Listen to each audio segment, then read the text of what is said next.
Buen día, soy el teniente médico Goya Aram, residente de primer año de cardiología del Hospital Militar Central, y continuando con el módulo de semiología cardiovascular, hoy vamos a hablar de soplos.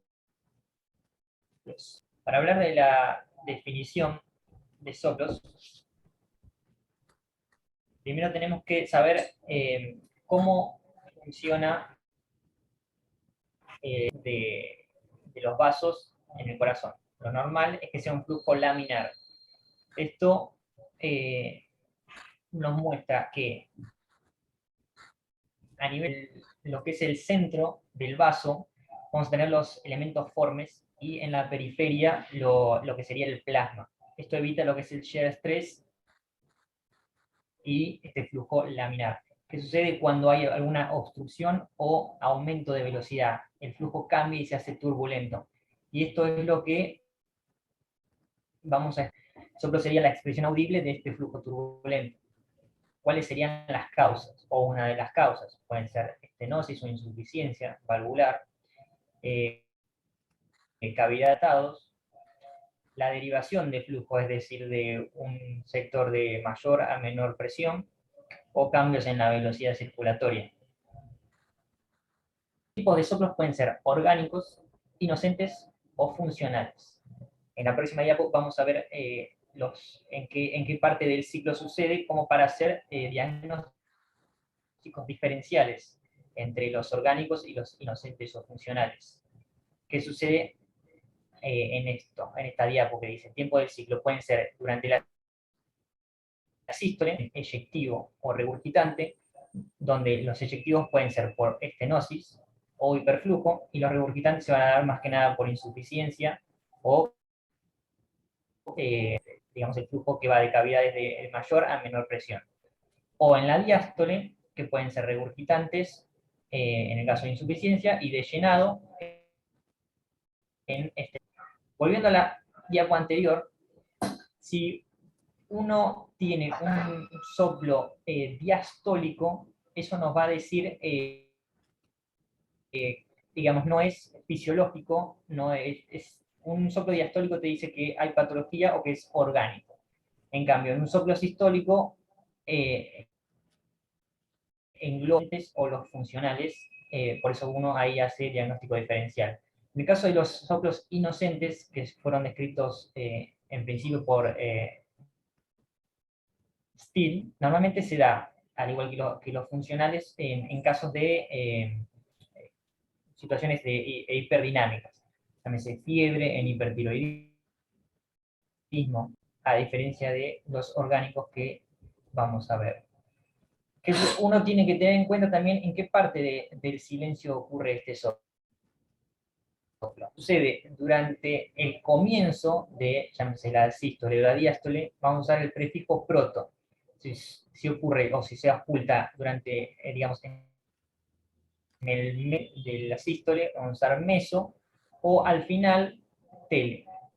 ¿Qué sucede cuando ocurre en toda esta parte del ciclo? Vamos a decir que es un sistólico o diastólico. Cuando es continuo y ocurre en todo el ciclo cardíaco, se dice que es sistodiastólico o continuo. Lo que tenemos que tener en cuenta también es dónde lo vamos a escuchar con mayor intensidad o más fácilmente. Puede ser en el foco aórtico, que es en el segundo espacio intercostal, puede ser en el foco pulmonar, segundo espacio intercostal para esternal izquierdo, puede ser el foco tricuspidio, que es a la iscoide, o el foco mitral, que es en el quinto espacio intercostal a nivel medio clavicular izquierdo. A su vez también tenemos un foco que es un foco accesorio, que lo espacio intercostal para esternal izquierdo. Y también tenemos que tener en cuenta si este soplo irradia hacia algún sector del tórax. Puede ser hacia la pared lateral del tórax, hacia la axila, puede ser a nivel dorsal. Tenemos que tener en cuenta las características, dentro de las características, la intensidad. Uno utiliza la escala de Levin, un grado 1 o intensidad 1 sería un soplo que es leve y es dudoso, no es auscultable por la mayoría de los que, digamos, de los que auscultan. El grado 2 es leve, pero es indudable, digamos. Todo el que ausculta eh, eh, puede asegurar que el soplo se escucha. Grado 3 ya es un grado moderado, que es intenso, pero que no produce frémito. En el grado 4 ya tenemos un soplo intenso con presencia de frémito. El 5 es el grado más fuerte que se escucha con el estetoscopio y una intensidad 6 en 6 es auscultable sin necesidad de estetoscopio. También podemos la tonalidad, el tono que puede ser agudo o grave, o el timbre que puede ser rudo o aspirativo. Soplos sistólicos. Dentro de los soplos sistólicos vamos a tener la escala pulmonar, insuficiencia mitral o tricuspidia y las comunicaciones interauricular e interventricular. La estenosis aórtica, el soplo de estenosis aórtica, es un soplo mesotelesistólico, que va a ser eyectivo. Vamos a tener el primer ruido que corresponde al cierre de la válvula mitral. Ahí vamos a tener el comienzo de la sístole volumétrica y vamos a ver cómo incrementa su intensidad y luego disminuye. Esto se dice que es increyendo, decreyendo o de forma rombo. Lo vamos a escuchar con mayor facilidad en el foco aórtico principal y accesorio, que es el que nombramos anteriormente. Y una de sus características es que irradia a cuello. Su timbre es rudo. Vamos a ver si se llega a escuchar.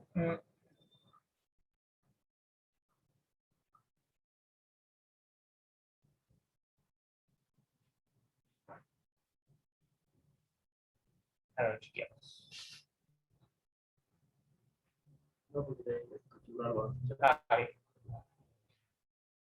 El caso del soplo de estenosis pulmonar es semejante al de estenosis aórtica, solo que lo vamos a escuchar en el foco pulmonar, y a diferencia de la estenosis aórtica, irradia a dorso. Característica que tiene el signo de Rivero-Carvalho positivo, es decir, que aumenta al final de la inspiración profunda. En la insuficiencia mitral, en el soplo de insuficiencia mitral, la característica es que es banda. Características regurgitantes, se va a escuchar mejor en el foco mitral, y también de características que irradia a la parte lateral, o se dice que es en chorro de vapor. La insuficiencia tricuspidia es también semejante al soplo de insuficiencia mitral, es holosistólico, pero se va a escuchar mejor en el foco tricuspidia. Intensidad, y también tiene signo de Rivero-Carvalho positivo. ¿Qué sucede en el soplo de comunicación? Es proto-mesosistólico. También es de características romboidal, pero se va a escuchar mejor en el foco pulmonar. No irradia, tiene un desdoblamiento permanente suave. Y lo que tiene el soplo de comunicación interauricular es que uno no va a escuchar el foco por, digamos, la comunicación en sí mismo. Uno lo que hace es, como aumenta las derechas, uno lo que va a escuchar es una estenosis pulmonar relativa. Uno lo que aumenta sería el soplo sistólico, pero por también.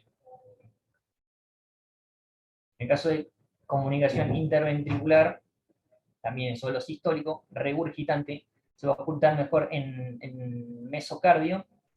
Se dice que se propaga en rayos de rueda de carro. Bien, puede ocultarse también mejor en lo que es dorso, es intenso y también es en chorro de vapor. En el caso de los soplos diastólicos, vamos a tener el de insuficiencia aórtica o pulmonar y el de estenosis mitral o tricuspidia. El soplo de insuficiencia aórtica es telediastólico, es regurgitante y es en decreyendo. A partir del segundo ruido, que es el cierre de la válvula aórtica, comienza, digamos, a mayor intensidad y va disminuyendo.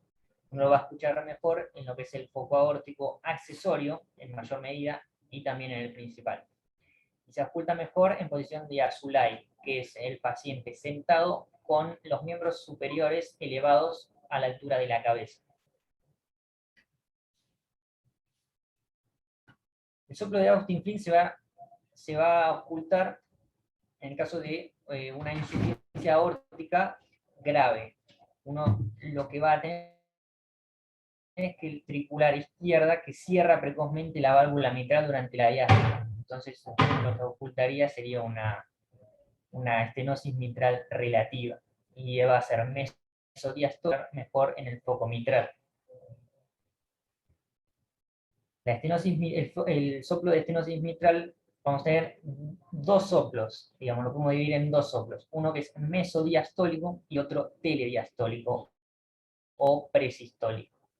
Vamos a tener aumento del primer ruido, el segundo ruido, y vamos a tener el chasquido de apertura mitral, que es lo que comúnmente se conoce como el rufut-tata, donde el ru es el primer soplo, el fu es el segundo soplo presistólico, el aumento del primer ruido, el ta es el segundo ruido, y la ta es la apertura mitral con el chasquido. Lo vamos a escuchar mejor en el foco mitral y se oculta mejor, digamos, en posición de pachón, que es el paciente hemilateral, en esa posición, digamos, acostado. El cúbito hemilateral izquierdo. Soplo continuo, base de conducto arterioso persistente, que es, digamos, cuando hay comunicación de la aorta con la arteria pulmonar, que va a ser continuo con un refuerzo telesistólico. Durante la sístole vamos a tener mayor intensidad y va a ir disminuyendo. Vamos a escuchar mejor en el foco pulmonar y va a irradiar a la zona que es infraclavicular izquierda. Después vamos a hablar de los frotes pericárdicos, que nos daría la característica que es cómo ocultamos la fricción entre las hojas del pericardio. Son fenómenos acústicos soplantes, ásperos y rudos, y se dice que uno lo ocultaría como crujido del cuero nuevo, o el crujido de la nieve, o en raspado de lija. Lo vamos a escuchar mejor en lo que es base, mesocardio y apex, ¿sí? En ese orden. Van a ser sistólicos o sistodiastólicos, si son en vaivén, y aumentan en inspiración profunda. Lo que va a suceder en la inspiración profunda es que desciende el diafragma estirando el pericardio y eso ocasiona el mayor contacto de las hojas, que son las de las hojas visceral y parietal. Muchas gracias.